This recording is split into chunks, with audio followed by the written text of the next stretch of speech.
Salut Paco. Nouvelle journée, nouvelle question. Ouais. Aujourd'hui, sur le menu, doit-on offrir le meilleur à ses enfants? Ok. Plus précisément, doit-on offrir, ouais, c'est ça, le meilleur à nos enfants? Question un peu philosophique. Ouais. Question un peu de daron. Un peu tard, faut être honnête. Ouais. C'est. Attends, déjà, tes enfants, ils ont quel âge? Moi, j'ai deux gars, Ouais. 1 an, 3 ans. Moi, j'ai une grande fille et un deuxième gars, 5 ans et 2 ans. Ok. Donc, on est presque au même niveau de paternité. Ouais. T'as pris un peu d'avance, du coup. T'as un peu plus de vécu sur. Ouais. Mais pas énormément plus, quoi. Ouais. C'est ça qui est intéressant. Ok. Et tu vois, sur la question, quand on y réfléchissait là, je me disais déjà, qu'est-ce que ça veut dire le meilleur? C'est rien que ça, tu vois. En fait, c'est quoi le meilleur pour tes enfants, quoi? Toi, c'est quoi qui te vient en tête, tu vois, quand tu dis offrir le meilleur pour mes enfants? Excellente question. Écoute, je suis marrant parce que je me suis posé la même question. Ouais. Tu vois, on s'était pas concerté. Ouais, parce que moi, je pense que c'est assez évident que les gens qui veulent faire des enfants veulent a priori le meilleur pour leurs enfants. Et ce qui est assez intéressant, effectivement, c'est qu'en fonction du cadre de référence de chacun, de chaque parent, le meilleur a une signification qui est différente, même si bon, il y a des communalités, je pense, en fait, qui soient bien développés, qui soient heureux, qui soient bien insérés dans la société. Mais après, une fois que tu as dit ça, tu peux aussi rattacher du est-ce que tu veux parce que là on parle de donner, tu vois, enfin de donner le meilleur. Est-ce que le meilleur c'est le confort, tu vois, matériel? Oui. Ouais. Est-ce que c'est l'ouverture d'esprit, le sens critique? Ouais. Est-ce que c'est la capacité à s'intégrer, à s'épanouir, ou est-ce que c'est reprendre la boîte de son père? Ouais. Tu vois. Ouais. Il y a plein d'interprétations. C'est pour ça que c'est un sujet, enfin c'est une question assez ouverte et qui est intéressante à traiter. Ouais. Bah tu vois, genre quand je réfléchissais à cette question, c'était donc forcément moi par rapport à mes propres enfants et le référentiel que j'avais ou que j'ai, il est grandement influencé par mes parents vis-à-vis de moi. Et pour faire simple, je pense que, en tout cas, ce que j'imagine, il faudrait que je leur demande d'ailleurs. Pour mes parents, le meilleur pour moi, c'est des bonnes études pour avoir un bon job, pour avoir un statut professionnel et financier confortable. Je pense que dans leur vision, c'est ça, tu vois. Il y a beaucoup de... Ouais, c'est beaucoup lié à l'aspect financier et au statut, tu vois. Et bah, par ricochet, du coup, pour ça, bah, il faut que tu puisses offrir les bonnes écoles. Si les enfants doivent aller faire des études loin, donc pouvoir offrir le logement, etc. Et donc, ça demande une certaine finance, tu vois. Donc, ça, c'était ce que mes parents avaient pour moi. Et moi, aujourd'hui, j'ai l'impression que, bah, je sais pas, c'est pas du tout, ou alors pas du tout, non, je pense qu'on peut jamais complètement s'affranchir de ce que, du programme que les parents ont mis dans notre tête. Fils indigne. Non, je pourrais jamais être totalement autrement, mais aujourd'hui, moi, c'est vraiment plus, plutôt que de demander le meilleur selon moi, c'est qu'est-ce que serait le meilleur selon lui, enfin elle et lui, quoi. Et à un certain âge, moi proactivement, voir, tu vois, tu le vois déjà à partir d'un certain âge, les activités, tu vois, qui kiffent vraiment, tu vois. Et pour moi, ce serait le meilleur, c'est les situations où où il est le plus épanoui, quoi. Aujourd'hui, c'est vraiment ça, c'est un peu tarte à la crème, mais je pense qu'à partir de là, il peut tout faire, quoi. Mais là, tu te projettes quand il sera adulte. Là, pour le moment, tu es encore dans son éducation. Ouais. Donc, tu lui fais passer par toutes les étapes pour qu'il comprenne, enfin, voilà, pour que ça se passe bien, pour de développement. Ouais. Mais l'idée, c'est de projet futur quand il deviendra adulte, qu'il soit un adulte épanoui, c'est ça? Ouais. D'accord. Ouais, exactement. Ah, je trouve que c'est très noble. c'est très noble. C'est là, je pense qu'il faut aller, mais la question, c'est comment on y arrive, tu vois. Ah, ouais. Bon, bah, à toi, alors, comment on y arrive? Tiens, merci. Non, mais balance la patate. c'est ça, Non, mais c'est vrai, je suis d'accord que entre l'idéal qu'on a et même dans les actions, tu vois, parce que finalement, tout ce que je peux penser, moi-même qui les éduque, j'ai mes propres défauts, mes propres travers. L'image des gens a aussi une certaine importance. Donc des fois, tu vois, t'as des réactions qui sont contradictoires entre ce que tu veux vraiment. Est-ce que je veux vraiment son épanouissement ou je veux que il ait l'air bien, tu vois. Un exemple, la politesse. Enfin, des fois, je pète un câble sur sois poli, tu vois. Alors que techniquement, c'est pas quelque chose qui épanouit quelqu'un d'être poli, tu vois. Donc tu vois, des enfants, tu sais, ils font au final plus ce que toi tu fais, ils copient plus ce que tu fais que ce que tu leur dis, tu vois. Donc effectivement, j'ai pas la recette et je pense que personne l'a, mais au moins de me dire c'est leur épanouissement que je cherche et mon étoile polaire, c'est ça pour eux. Des fois j'ai l'impression que ça m'aide, tu vois. Non, mais de toute façon, t'as raison, parce que sinon aussi, enfin, ça vaudrait même pas le coup. On ne pourrait jamais même entreprendre cette idée d'éduquer ses enfants si on n'avait pas un objectif comme ça clair et qui fait envie au final, parce que sinon, voilà, c'est un projet de vie. Ouais. Ce qui est compliqué, effectivement, c'est que en fait, il y a plusieurs choses qui sont face à cette volonté qui est pour peut-être notre volonté vierge première, naturelle. Déjà, on a tous les bagages culturels, toutes les choses qu'on maîtrise moins, qui sont plus dans l'émotif, le psychologique, etc., qui font que de l'intention première qui est la nôtre à ce qu'on va dégager, ce qu'on va transmettre, et déjà, il y a un fossé, tu vois. Enfin, il y a une distorsion. Il y a une petite distorsion. Ouais. Et l'autre truc aussi qui nous échappe, c'est que l'enfant, il n'est pas dans un œuf, quoi. Il est au milieu d'une société, au milieu de plein de gens. Il trouve aussi des clés de compréhension différentes que celles que tu lui donnes, parce qu'il n'y a pas que toi dans l'éducation. Déjà, il y a ton ou ta partenaire, il y a les professeurs, il y a tout le monde. Et donc, fatalement, il y a des trucs qui t'échappent aussi. Tu peux pas être le seul responsable de son épanouissement ou de sa misère, enfin en tout cas, mais il y a ça aussi. Et puis il y a la personnalité de l'enfant. Alors, ça, et là, je suis en train de parler comme si j'étais un érudit là-dedans, mais je me pose toutes ces questions. Je suis vraiment au démarrage de ce truc-là, donc disclaimer pour tout le monde. Je suis vraiment là, c'est des réflexions, mais complètement en phase avec toi. Je pense qu'il faut qu'on ait, pour ne serait-ce que notre notre être sain, tu vois, d'esprit. Il faut qu'on ait un objectif qui soit demandable, mais qu'après, voilà, dans l'exécution, c'est moins facile, quoi. Ouais, c'est moi je le vois vraiment comme et je suis totalement d'accord, tu vois, il y a ce que toi tu veux lui passer, et puis en fait il y a finalement ce que tu arrives à lui passer, et il y a toi ce que tu arrives à lui passer, c'est une goutte, c'est un pourcentage de tout ce qui va participer à son éducation, à son éveil, au fait de le faire grandir. Et donc, il faut rester humble aussi dans le fait de se dire, en fait, j'ai le contrôle. Enfin, en fait, j'ai pas de contrôle. Ou sur une si petite partie de la personne, tu vois. Et je pense que je sais pas, j'ai ressenti très tôt chez mes enfants qu'en fait, j'avais pas vraiment le contrôle, tu vois. En fait, comme tu dis, c'est une personnalité à part entière. De toute façon, tu vas élever 2 enfants, tu vas plus ou moins les éduquer pareil. C'est jamais strictement pareil, mais plus ou moins en fonction de leur personnalité. Ils vont pas du tout recevoir l'éducation et l'apprentissage de la même façon, et ils vont peut-être avoir des comportements et des caractères finalement complètement opposés, tu vois. Donc rien que ça force à l'humilité de se dire, t'essayes, mais tu peux pas. Donc du coup, moi aujourd'hui, je le vois plutôt comme, tu vois, il y a l'enfant.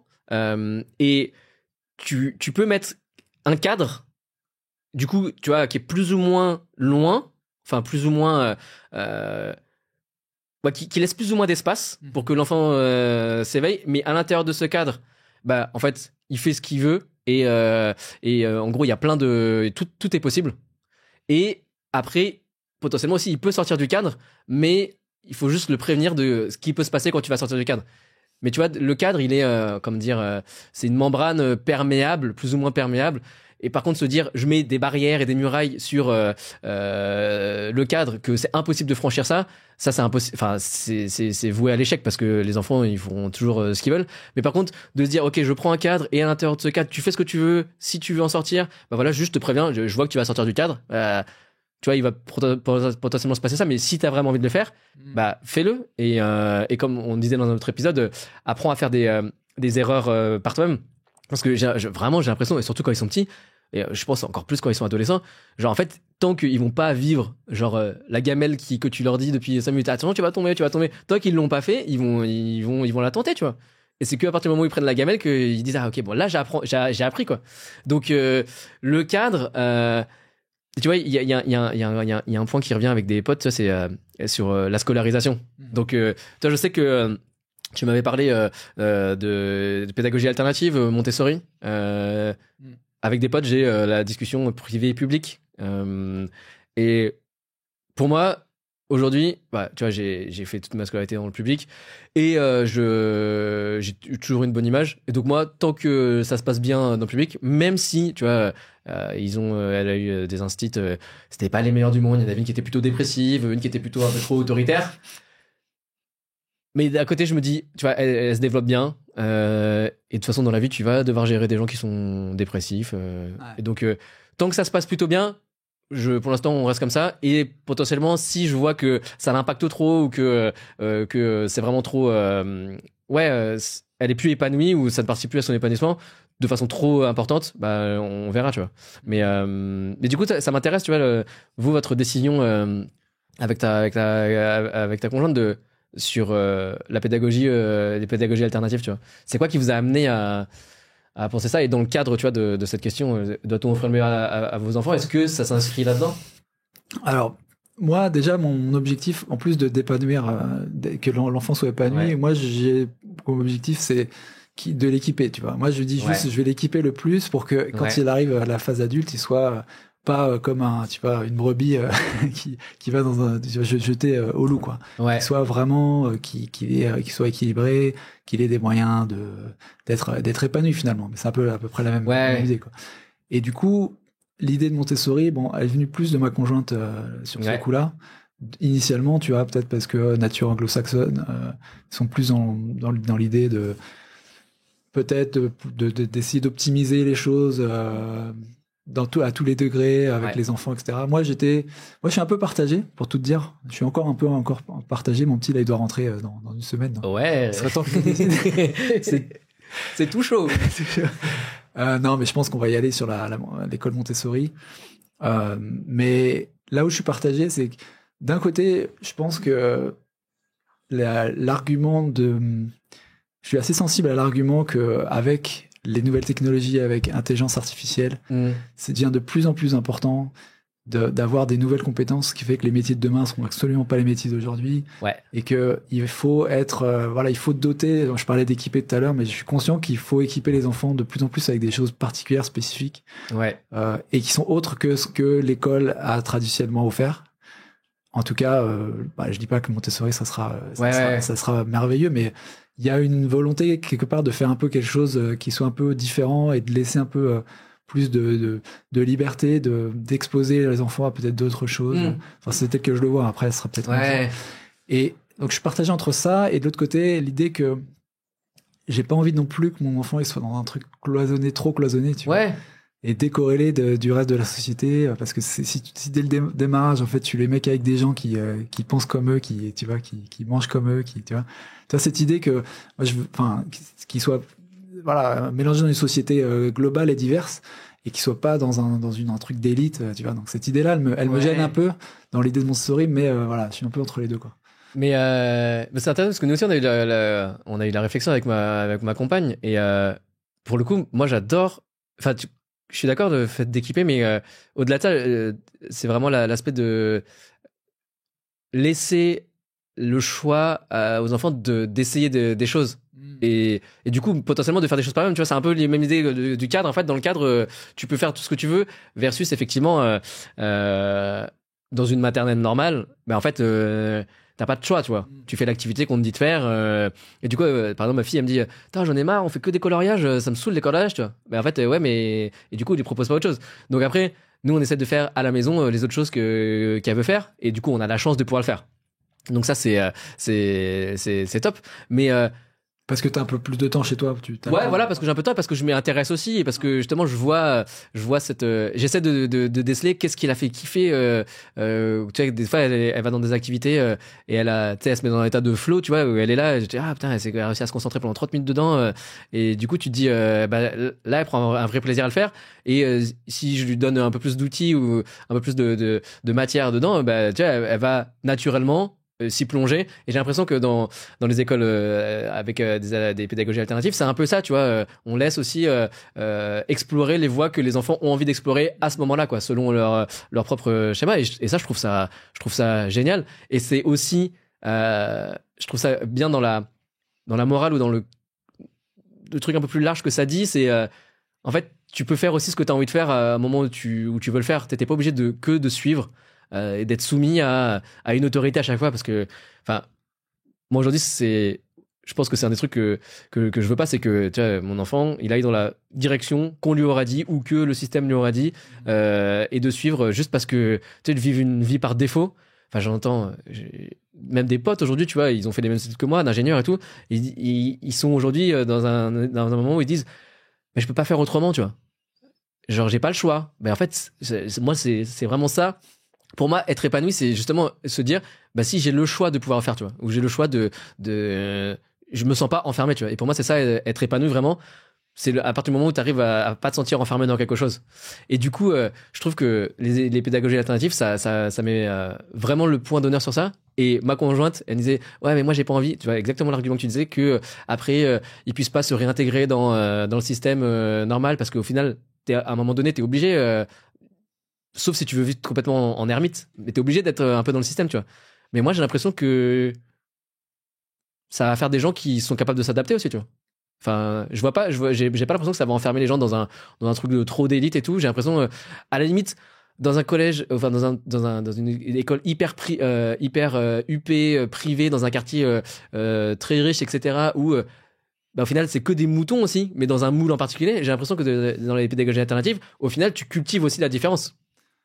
Et donc, potentiellement, tu peux retourner, parce que tu es socialement intelligent, tu sais que en fait, il existe autre chose, et quand tu vas retourner dans le système classique, tu vas t'adapter aussi, tu vois. Ouais, parce ils mélangent en plus en termes d'âge, je crois, dans ces écoles-là, comme 3-6 ans, 6-12 ans, ou 6-9 ans. Okay. Et du coup, les petits voient plus les grands bossent avec les petits. Alors que dans l'école traditionnelle, c'est vraiment, bah, t'es qu'avec, ta classe d'âge, quoi. Ouais. Mais, non, je pense que ça peut se compenser dans l'un comme dans l'autre. Je pense que, tu vois, l'idée quand même de Montessori, de ces écoles-là, c'est que tu peux avoir accès à des façons de faire différentes, que tu peux compenser, toi, en tant que parent, si ton enfant, il est dans une école, par exemple. C'est ce que tu fais, toi, par exemple. Ouais. Ça, c'est malin. Et je pense que là, tu peux compenser de l'autre manière aussi. Tu vois, t'es dans une école alternative. Enfin, tu mets ton enfant dans les écoles alternatives et tu t'attaches à ce il voit aussi d'autres enfants qui sont pas dans ces écoles-là, qui sont dans l'école classique, parce que sinon, effectivement, là, ça tourne un petit peu rond tout le temps. Ouais. Mais j'ai l'impression, moi, que c'est un super poids, tu vois, que je suis en train tu as une décision de ma vie, quoi. C'est vachement important. Mais alors que bon, comme dans tout, tu vois, on va faire une année, on va voir si ça se passe. Bah oui, c'est ça. On verra bien, quoi. Ouais, c'est clair. Mais tu vois, pour relier avec l'investissement ou l'IMO, je pense que il y a les décisions sur lesquelles tu peux revenir et les décisions sur lesquelles tu peux pas revenir. Tant que ces décisions sur lesquelles tu peux revenir, bah en fait, il y a pas trop de risques en fait. Tu vois, comme tu dis, là, ça me prend un risque. Enfin, j'ai l'impression que c'est un poids, parce que potentiellement, il y aurait un risque demain que, bah, je sais pas, soit ne pas le faire, ça sera négatif, ou justement le faire, ça sera négatif. Mais comme tu le dis, dans un an, tu peux changer, tu vois. Donc en fait, c'est comme se lancer, c'est pas. Ouais. Tu vois, si vous avez l'idée et si ça vous semble bien, bah faut le tenter, quoi. Et toi, ça te tente pas du coup, Bah pour le coup. Là, bah, nous déjà on en a pas à côté de chez nous, tu vois. Et donc en fait, genre nous c'est facile, on est à 7 minutes en vélo de l'école, tu vois. Et donc tu vois, il y a aussi ça. Genre aujourd'hui on est bien, et comme je te disais, tant que ça se passe bien, moi ça me va. Et peut-être que tu vois, à côté on fera faire des activités qui vont développer ça, tu vois. Donc pour l'instant, non, en l'état actuel des choses, il n'y a pas ça. Tu vois, l'alternative qu'on avait, c'était une école privée normale. Et là, pour le coup, je vois pas forcément de bénéfices à le faire, quoi. Donc, sur ça, non, mais tu sais, moi, je me dis de plus en plus, en fait, juste comme on a dit au début, on a l'idée qu'on a, qu'est-ce qu'on veut donner à nos enfants. Et en fait, je pense que j'en viens à me dire, en fait, faut juste que j'écoute ce que l'enfant exprime, soit verbalement, ou soit par des attitudes, ou par des tu sais, tu le vois agir, interagir, et tu vois comment il est. Et à partir de ça, on va dire, tu crées l'équipement, comme tu disais, qui correspond à cet enfant-là. Parce qu'en fait, ton cadre projeté sur l'enfant, mais éviter ça et plutôt prendre l'enfant et voir qu'est-ce que tu peux lui apporter comme équipement, soit les trucs qui le font kiffer et justement qui va kiffer, qui va lui donner du plaisir, ou soit les choses aussi où tu sens que il a un peu du mal et du coup tu te dis que ce serait quand même bien qu'il l'ait, tu vois. Je sais pas, par exemple, tu sais, dans notre épisode je parlais de la persévérance, tu vois. Parce que je pense que c'est une compétence un peu fondamentale que moi-même j'ai pas et qui pourrait vraiment être utile dans la vie. Donc forcer sur des choses comme ça ou forcer à la créativité. Enfin, des fois, tu vois, des gens ils disent mais j'ai mon enfant il s'ennuie et tout. Et moi, je suis partisan de. En fait, l'ennui c'est très bien, tu vois. Genre quand je vais à Madagascar, les enfants ils ont rien, ils ont pas de jeu, tu vois. Donc ils s'ennuient, mais ils fabriquent eux-mêmes leur jeu, tu vois. Et l'ennui, pour moi, ça amène à la créativité. Et quand tu vas être créatif, en fait, tu penses à rien. Et avoir toujours un esprit occupé, busy, en fait, t'arrives pas à avoir de la clarté et t'arrives pas à trouver des nouvelles façons ou de regarder les choses sous un angle différent. Et je trouve que l'ennui, ça amène à ça, tu vois. Donc, tu vois, ennuyer, enfin faire des trucs ennuyeux ou juste le laisser dans l'ennui, le forcer à persévérer, tu sais, c'est des trucs qui sont un peu négatifs mais que j'ai envie de lui donner comme équipement parce que je pense que c'est bien à long terme, tu vois. Et comment tu fais pour l'ennui, c'est quand tu vas à Madagascar du coup que ça se passe, ou est-ce que tu arrives ici à recréer pour ton enfant le sentiment d'ennui, tu vois? Ouais, tu mets dans une salle une chambre où il y a rien, quoi. Non, tu sais, je lui dis des fois je lui dis vas-y viens, on va dans le jardin et tu sais, il me dit je vais avec moi papa et tout. Je lui dis là moi je fais un truc, toi essaye de trouver un jeu qu'il y a dans le jardin, tu vois. Donc du fois je l'amène sur des pistes, tu vois, genre vas-y essaye d'aller trouver 3 insectes différents dans le truc. Donc tu vois, là c'est pas vraiment l'ennui parce que en fait elle y aurait pas pensé, mais c'est juste que c'est une activité qui demande rien. Mais par contre, tu vois, là, ça va l'ouvrir sur un peu la nature. Ou des fois, je dis, je sais pas, trouve un jeu, tu vois, ou invente un jeu et puis je viendrai jouer, tu vois, avec. Donc, tu vois, elle dit, quand je veux dire ça, elle va dire, oh non, ça me saoule et tout. Donc, tu vois, je vais la voir, elle va faire, et puis à un moment, elle va revenir, c'est bon, j'ai trouvé un jeu, tu vois. Mais je sais qu'elle l'aura trouvé parce qu'elle se serait un peu ennuyée, et peut-être elle aurait fait un truc, tu vois, c'est pas très passionnant, et hop, ça lui aurait fait penser à une idée, et là, elle va me proposer un jeu, tu vois. Et du coup, quand il y a ça, je fais là j'ai envie de jouer avec toi parce que je vois que t'as fait le process de créativité, tu vois. Et c'est pas juste on a joué au ballon comme on fait comme on fait facilement, quoi. Ah, ça c'est cool, ça je le garde. Non mais du coup, toi, moi j'adore faire des expériences, tu vois. Donc avec mes enfants, je fais des expériences tout le temps. Il y en a qui sont nulles et qui sont pas forcément pas bonnes pour eux, mais tu vois juste dire vas-y, je sais pas, je vais faire ça papa, non c'est dangereux et tout. Non, je vais le faire. Je dis, vas-y, fais-le. Probablement, ce qui va se passer, c'est qu'il va avoir ça. Et tu vois, elle venait d'avoir une montre. J'ai dit, non, mais marche pas en arrière parce que. Et là, elle commence à marcher en arrière. Je fais, marche pas en arrière parce que tu vas tomber et tu vas te faire mal, tu vois. Donc, c'était même pas. Donc, elle fait, non, mais si, je vais marcher en arrière. Elle marche, mais genre vraiment, deux pas après, elle tombe et elle casse la montre, tu vois. Elle venait de l'avoir le matin, tu vois. Et donc là, elle a pleuré. Je fais, ouais, mais en fait, là, je t'avais dit, ça servait à rien de pleurer après si tu tombes ou s'il se passe quelque chose, tu le savais, tu vois. On te l'avait dit. Et donc, elle a appris par son erreur, mais voilà. Ça a coûté de montre, mais ça a coûté de montre. Donc, on lui en a pas racheté, tu vois. On a dit, là, pour le coup, là, tu vas pas en avoir une deuxième, en tout cas, pas tout de suite, quoi. Donc, c'est. Expérience, quoi. Ouais, expérience. Expérience à fond, quoi. Et sur l'aspect matériel, comment tu vois les choses avec tes enfants? Est-ce que tu te projettes déjà à se dire qu'est-ce que tu veux leur donner en tant que confort matériel? Tu vois, est-ce que tu es du genre tu mets de côté pour lui payer des études et puis après il se démerde quand il sera adulte? Ou est-ce que tu vas jusqu'à je lui achète un appart, comme ça il pourra faire ses études et pas avoir à payer son loyer pendant qu'il fait ses études? Est-ce que tu veux lui léguer ta fortune? C'est quoi ton... Ah, vas-y, toi c'est quoi ton point de vue? Ouais, j'étais assez en ligne avec. J'ai reçu Éric Larchevêque sur le podcast. Ouais. Il avait eu, je trouve, une réponse super intéressante parce que, bon, évidemment, il a une autre fortune que toi et moi. Hein, Ouais, et... c'était le PDG, c'est de Ledger, fondateur. Ouais, c'est ça, fondateur de Ledger, qui est présentateur télé aujourd'hui, qui est membre de Blast Club, enfin un investisseur, mais entrepreneur surtout. Il a plein de boîtes, de startups. Ouais. Et surtout un gros bitcoiner, donc il a fait beaucoup d'argent avec le bitcoin à l'époque. Et ce qui est intéressant, c'est qu'il disait pour ses enfants, lui vraiment, il veut. Il parlait de l'ennui d'ailleurs, c'est marrant. Il disait la même chose que toi, qu'il voulait que l'ennui tue. Enfin, quand t'as pas d'ennui, t'as tué la créativité. Ouais. Mais il disait clairement qu'il donnera rien à ses enfants.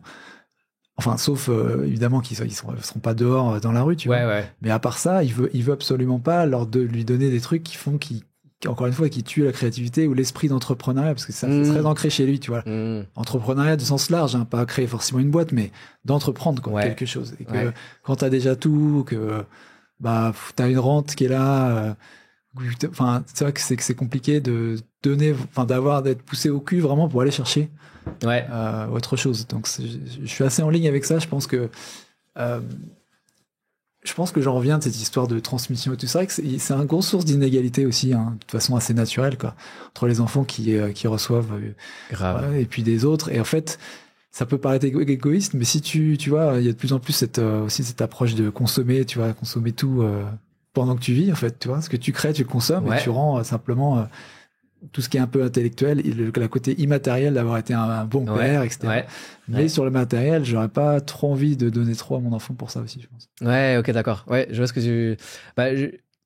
moi, tel que actuellement, je me suis dit que quand il aura sa majorité, il est l'équivalent d'un appartement physiquement, mais potentiellement qui peut être liquidé pour avoir la somme, tu vois. Mais on va dire que c'est plus pour potentiellement payer les études qu'il voudrait avoir envie, tu vois. Et pas forcément comme un chèque en blanc, hop, voilà, t'as 100 000 euros que tu peux faire, que tu peux utiliser comme tu veux, parce que justement, je suis pas forcément de donner tout, de donner une cuillère en argent à mes enfants. Et je pense que il faut qu'ils fassent leurs propres erreurs, qu'ils aient un peu à galérer aussi, parce que je pense que tu te construis quand t'es dans les moments difficiles, c'est là où tu vas chercher des ressources insoupçonnées, tu vois. Mais du coup, tu vois, à 18 ans, parce que effectivement, les études supérieures, certaines écoles que tu veux faire, partir voyager potentiellement, ça peut demander de l'argent. Donc, tu vois, ce sera plutôt pour financer ça. Et donc je le voyais comme ça. Et après, plus tard, donc parce que j'espère mourir après qu'ils aient 18 ans, tu vois. Mais en tout cas, au moment où je partirai, où je décéderai, l'héritage que je veux transmettre. Là, j'avoue que j'y ai pensé sur. Il y a eu récemment des questions sur l'héritage justement en France. Comment répartir qu'est-ce qui doit être taxé et tout. Sur le fait que tu as l'argument. Oui, mais les gens qui ont travaillé dur et après on leur enlève.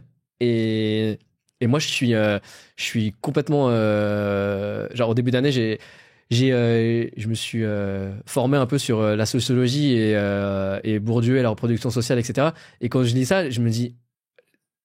Que effectivement l'héritage c'est un peu la route de transmission de la reproduction sociale, parce qu'effectivement ceux qui sont de plus en plus ceux qui sont riches ils transmettent à ceux qui sont riches, donc tu pars déjà d'une base, et ceux qui sont pauvres c'est dans le pire des cas c'est une spirale d'endettement, tu vois. Et du coup les idées de l'héritage, limite tu redonnes tout, donc tout ce que t'as tu le redonnes, et de l'autre côté, tous les enfants de 18 ans, ils ont la même somme d'argent. Tu vois. Là, on est dans le cas, il n'y a plus d'héritage du tout, tu vois. Genre, c'est la redistribution de richesse, mais entre la vie et la mort, quoi. Vraiment, je dirais. Et cette idée-là, je l'avais jamais entendue. Et quand je l'ai entendue, je me disais, pourquoi pas, en fait. Pourquoi pas, tu vois. Parce que techniquement, je trouve ça même plus juste, en fait. Je trouve ça plus juste. Et après, il y a des gens, tu vois, l'argument, oui, mais les gens qui ont fait des efforts toute leur vie. Pour nuancer ça, tu vois, j'ai creusé un peu dans cette voie-là. En fait, il y a, on va te reprendre tout sur les montants que toi-même t'as hérité. Par contre, les montants que toi t'as capitalisés, sur lesquels toi t'as apporté de la valeur ajoutée, ceux-là, on va les taxer moins, tu vois.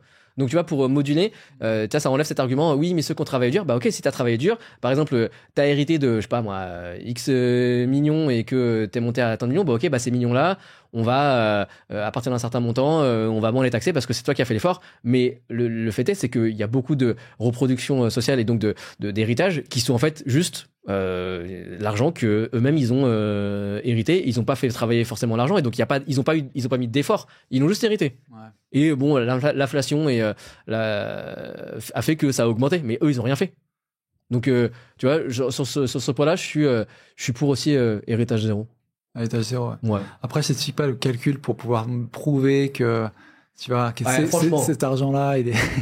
Quand tu regardes les calculs d'une fiche d'impôt. Ouais, c'est pareil, c'est super arbitraire, quoi. Ouais, tu vois que ça, c'est l'argument. Ouais, mais c'est trop compliqué. Non, quand tu vois les impôts avec toutes les déductions possibles, fiscales. Non, c'est vrai. Non, mais c'est sur la complication. Je suis d'accord. Moi, ce que je voulais dire, c'était plus sur la partie comment réduire l'inégalité. Ouais. Tu vois, quelqu'un qui a 1 million d'euros, qui fait travailler 1 million d'euros, tu vois, même en mode passif.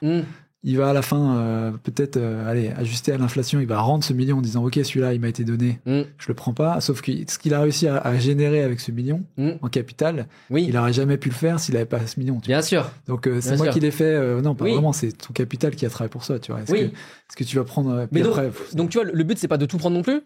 Enfin, c'est techniquement tu te dirais ouais, mais du coup on lui a pas tout pris, mais au moins il y a 1 million qui enfin rien n'est parfait, mais enfin tu sais c'est et je dis pas que c'est la solution parfaite, mais juste dans l'idée de repenser l'héritage et de se dire en fait quelle est la vraie, enfin c'est quoi moralement l'héritage, tu vois.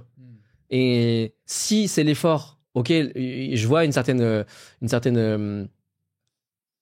intérêt. Si c'est juste passer des choses sans faire d'effort et que toi t'as juste né au bon endroit, là je trouve que il y a pas, enfin moralement c'est pas je trouve pas ça ouf, quoi. Enfin non, ouais. enfin ouais, j'ai un peu des idéaux de enfin c'est pas d'égalité, mais juste de dire juste au moins, tu vois, on dit que en France liberté, égalité, on a tous les mêmes chances. En fait, c'est juste cet aspect-là pour moi me fait dire que en fait non, c'est pas vrai du tout, tu vois. C'est pas vrai du tout.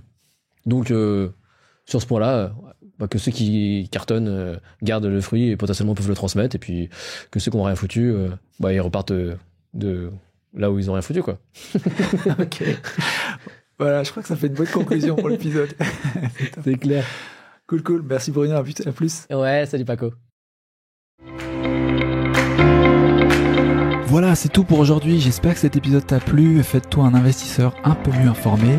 Si c'est le cas, n'hésite pas à partager ce podcast avec ton entourage et à lui mettre une évaluation 5 étoiles sur Apple Podcasts ou Podchaser.